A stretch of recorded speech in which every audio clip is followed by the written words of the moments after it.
Welcome to a reading of Tobermory, a short story by Saki.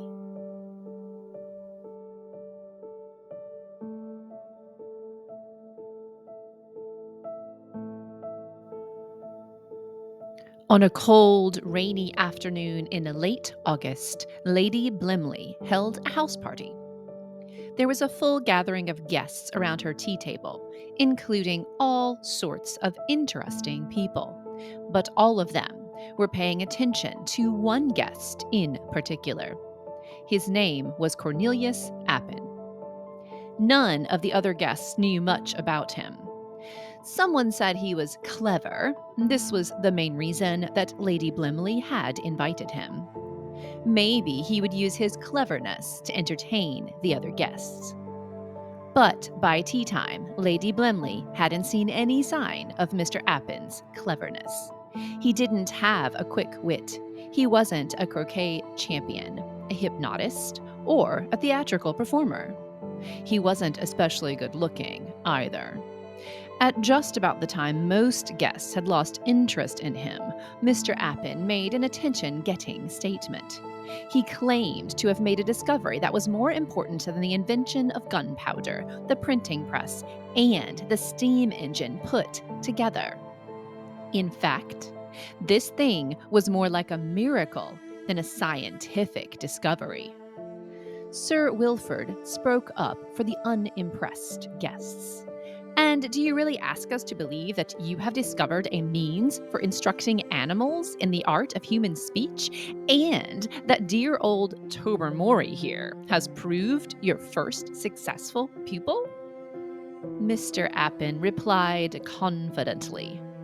It is a problem which I have been working on for the last 17 years, but only during the last 8 or 9 months have I been successful. Of course, I have experimented with thousands of animals, but lately only with cats. They are wonderful creatures which have become part of our civilization while keeping all their highly developed wild instincts. Sometimes you find a cat that is brainier than others. When I met Tobermory a week ago, I saw immediately that he was a beyond cat of extraordinary intelligence. I had gone far along the road to success in recent experiments. With Tobermory, I have reached the goal. The people who heard all of this didn't believe a word of it. One of them silently moved his lips as if he was saying rats. It was Miss Resker who spoke up, saying, "And do you mean to say that you have taught Tobermory to say and understand easy sentences of one syllable?" Mr. Appin turned to her and smiled.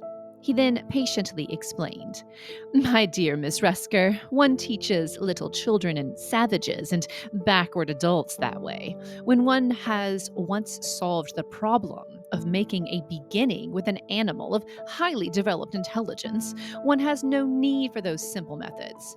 Tobermory can speak our language with perfect correctness." This was too much for Mr. Clovis, who now said out loud, "Beyond rats." Lady Blimley chimed in. "Hadn't we better have the cat in and judge for ourselves?" Sir Wilfrid went in search of the animal. The rest of the people in the room sat back, expecting to see Mr. Appin perform some sort of ventriloquism with the cat. After a minute, Sir Wilfrid came back into the room. His face was white as a sheet and his eyes wide with excitement. "By gad, it's true," he blurted out.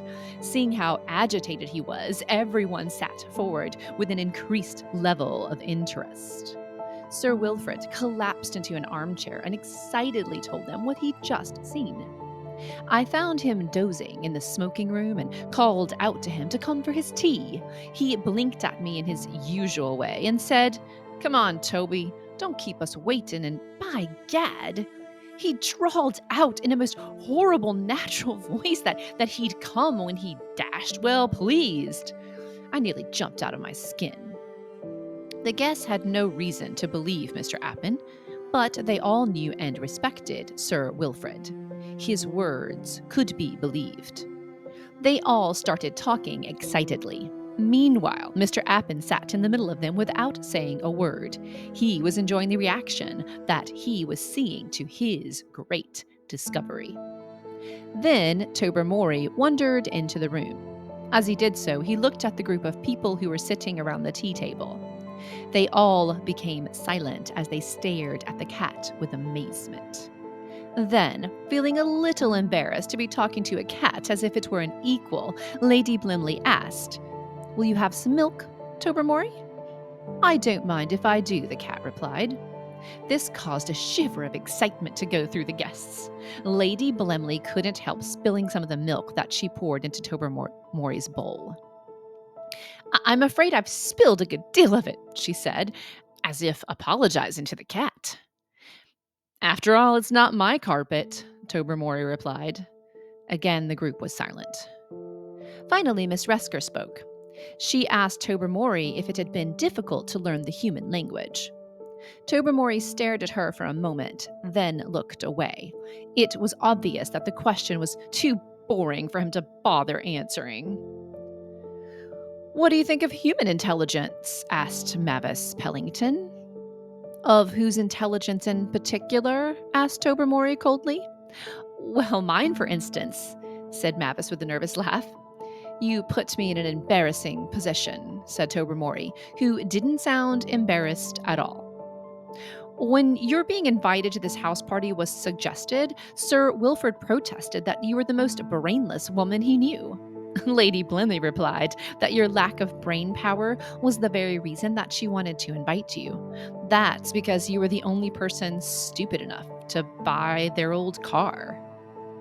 A very embarrassed Lady Blimley tried to deny all of this, but she had told Mavis that very morning that her old car would be perfect for her.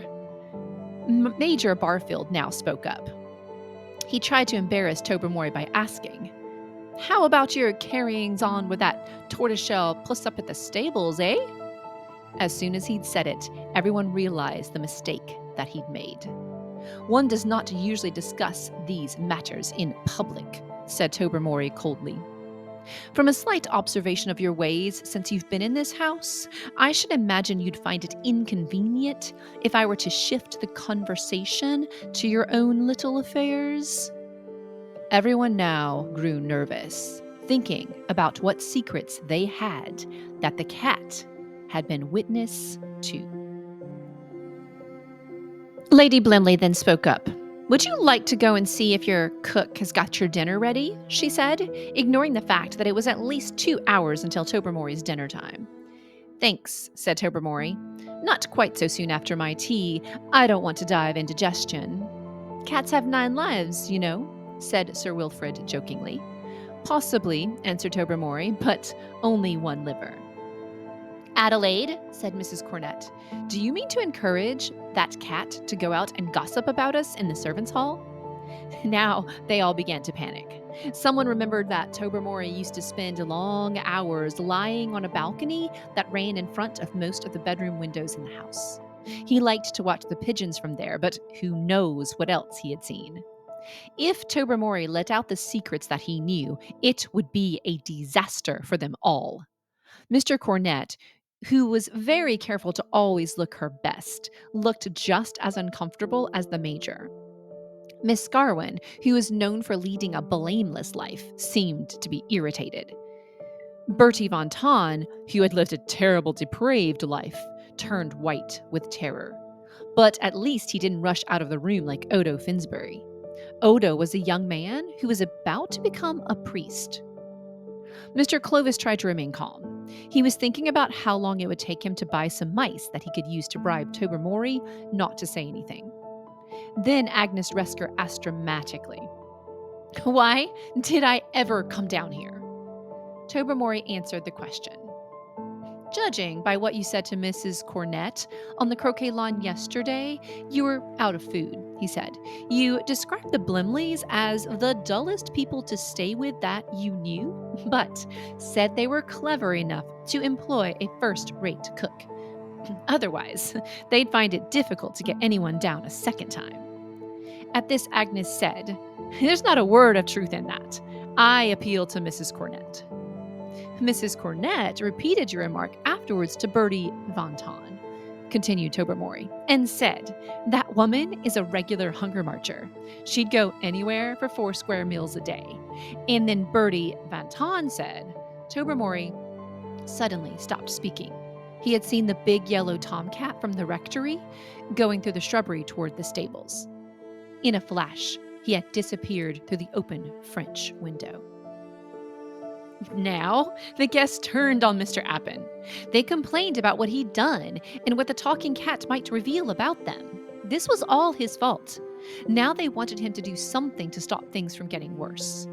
The first question Mr. Appin had to answer was whether or not Tobermory could teach his dangerous gift to other cats. "It's possible," he replied, "that he might have started teaching his good friend the stable puss, but it's unlikely that any other cats have been instructed." "Then," said Mrs. Cornett, "Tobermory may be a valuable cat and a great pet, but I'm sure you'll agree, Adelaide, that both he and the stable cat must be done away with, without delay."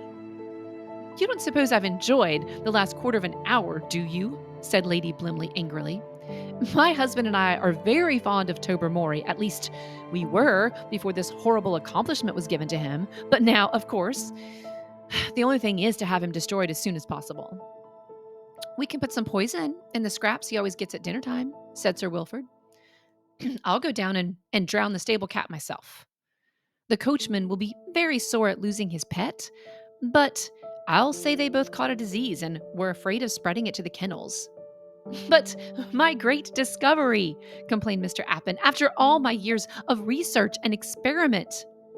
"You can go and experiment on the cows at the farm who are under proper control," said Mrs. Cornett, "or the elephants at the zoological gardens. They are said to be highly intelligent, and they don't come creeping about our bedrooms under chairs and so forth."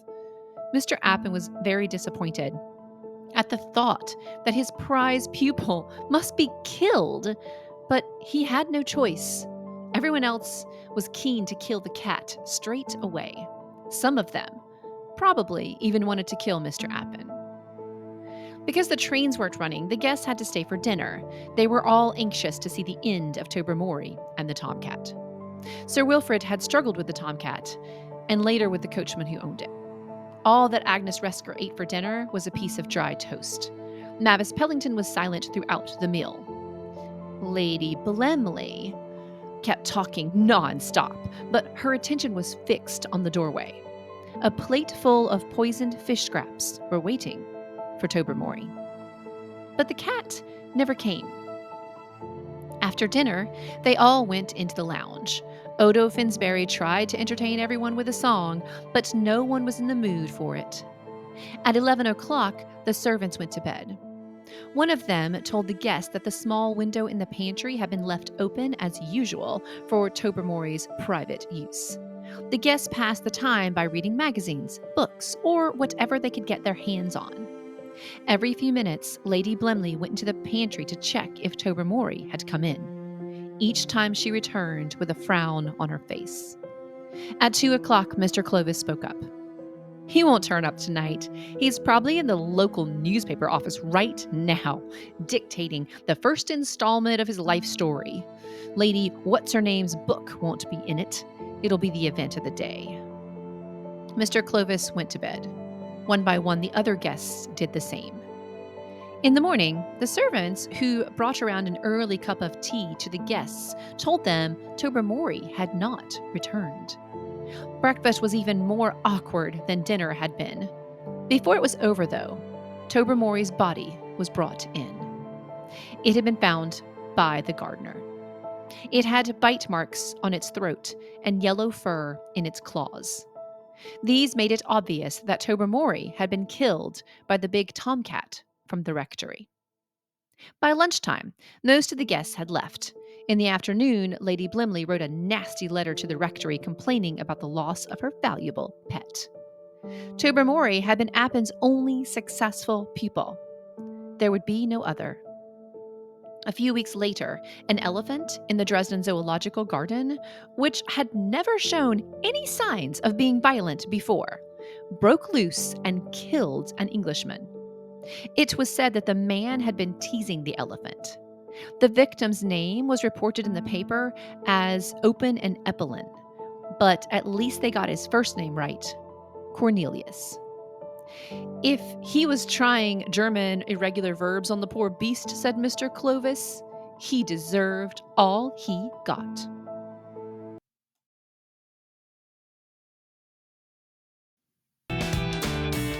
This has been a production of Kindred Curriculum by Lisa M. Kindred. I hope you've enjoyed today's selection. Don't forget to hit like and subscribe.